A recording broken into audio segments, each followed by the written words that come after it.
On a un monde tout à fait différent, complètement différent en Afrique. En Afrique, par exemple, le parent n'est jamais là. Le parent, il est occupé à travailler. Prenons le cas du père. Il sort à 4 heures, il rentre à 18 h, 19 h. Dans la moyenne des cas. Sinon, limite, il rentre à 21 h.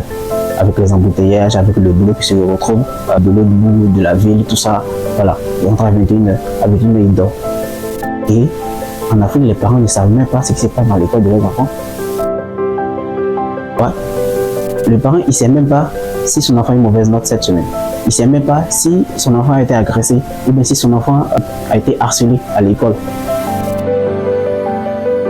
Il n'en sait rien. Il ne sait même pas ce qui se passe dans l'école. Il ne sait même pas là où son enfant peine à comprendre les notes. Il ne sait même pas si à gauche, à droite, il y a un problème. Il n'en sait rien. La mère, elle s'est tombée occupée à aller vendre au marché ou à sortir aussi, à aller chercher de l'argent parce que les finances pèsent beaucoup sur la famille. Ou lorsqu'elle rentre le soir, elle va allumer sa télévision en se disant bon, j'ai eu une dure journée, il faudrait que je me repose. Donc du coup, je vais regarder une petite série novelas ou aller regarder des films. Et ça arrive. Souvent, les enfants même viennent accompagner les parents à regarder les films. Et les parents ne se rendent pas compte que l'enfant il n'étudie pas. Donc le parent ne sait même pas. Tellement qu'il est dans un autre monde, tellement qu'il est dans son esprit, il est préoccupé par d'autres choses.